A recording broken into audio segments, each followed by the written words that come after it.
आदरणीय मित्रहरू, यहाँहरू सबैमा म माधव कणेलको तर्फबाट हार्दिक नमस्कार व्यक्त गर्न चाहन्छु। हाम्रा बहालवाला गृहमन्त्री माननीय रमेश लेखकज्यू अझै पनि मैले राजीनामा दिनुपर्ने कारणहरू के छन्, प्रमाणहरू के छन् भनेर राजीनामा नदिइकन निर्लज्ज तरिकाले बसिरहनु भएको छ। यसै विषयमा केही महत्त्वपूर्ण कुराहरू राख्न चाहन्छु। कृपया अन्तसम्म सुनेर आफ्नो प्रतिक्रियाहरू दिनुहोला भन्ने चाहन्छु। पहिलो कुरो त अख्तियार दुरुपयोग अनुसन्धान आयोगले भिजिट भिसा प्रकरणमा अनुसन्धान गरिरहेको थियो। त्यही अनुसन्धानकै क्रममा त्रिभुवन अन्तर्राष्ट्रिय विमानस्थलको अध्यागमन विभागको प्रमुख तीर्थराज भट्टराई माथि अनुसन्धान गरिरहेको थियो। त्यही अनुसन्धानको क्रममा अध्यागमन विभाग प्रमुख तीर्थराज भट्टराईलाई अब अख्तियारले अनुसन्धानको लागि गिरफ्तार गर्दैछ भन्ने थाहा पाइसकेपछि हाम्रा माननीय गृहमन्त्री रमेश लेखकज्यूले उहाँलाई हतार गरेर मन्त्रालयमा सरुवा गर्नुभयो। जे होस्, उहाँले मन्त्रालयमा सरुवा गरे पनि अख्तियार दुरुपयोग अनुसन्धान आयोगले तीर्थराज भट्टराईलाई गिरफ्तार गरी छाड्यो र अनुसन्धानको दायरामा लियो। यो चलिरहेको थियो। यति भइसकेपछि गृहमन्त्रीको राजीनामाको विषयमा व्यापक रूपमा सामाजिक सञ्जाल, अनलाइनहरू, पत्रपत्रिका, टिभीहरू र आम जनस्तरबाट व्यापक रूपमा दबाब आउन थाल्यो।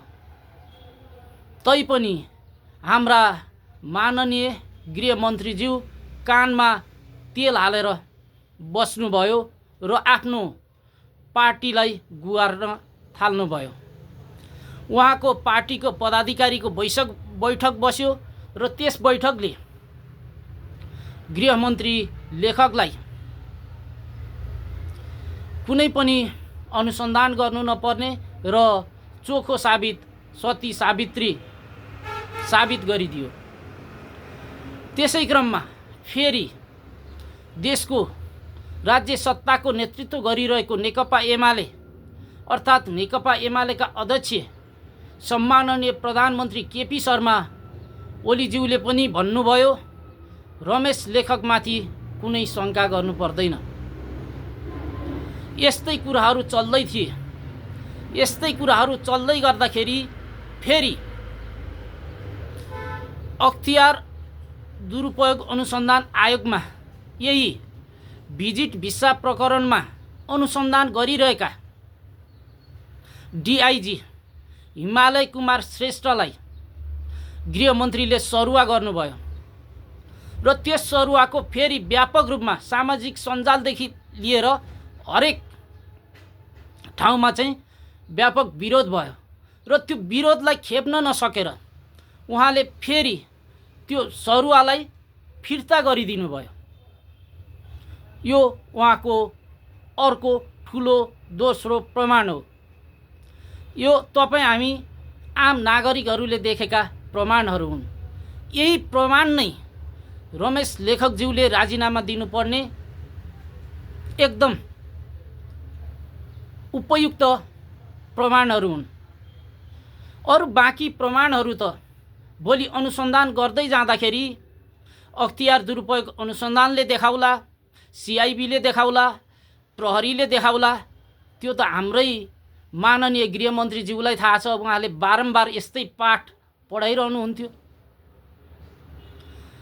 यस्तो अवस्थामा पनि राजीनामा नदिइकन बस्नु चाहिँ यो एकदम लज्जाको विषय हो। यो लज्जाको विषय मात्र रहेन। तपाईँ हामी गरिब जनताहरूले हामीले रगत पसिना गरेर स्वदेशमा विदेशमा गएर कमाएको पैसाको तिरेको करबाट तलब भत्ता खाएर बस्न यो चाहिँ सुहाउँदै सुहाएन। यो तपाईँ हामी माथिको बद्दा मजाक मात्र हो।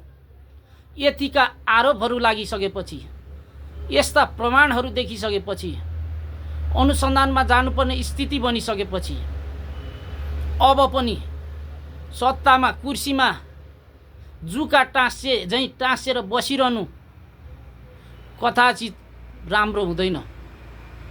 त्यसकारण माननीय गृहमन्त्रीज्यू, तपाईले नेपाली जनताको सम्मानको निम्ति र नेपाली जनताहरूले दुःख कष्ट गरेर कर बुझाएका त्यस करको सम्मानको निम्ति पनि तपाईको राजीनामा आवश्यकता छ।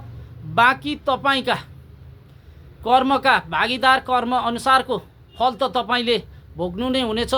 ती वैधानिक निकायहरूले तपाईलाई तोक्ने नै छन् र यदि तपाईँ ती काण्डहरूमा मुछिनु भएको छैन, तपाईमाथि इमानदारिता र नैतिकता देखियो र त्यस्तै खालको अनुसन्धानमा देखियो भने त झन् राम्रै हुने भयो।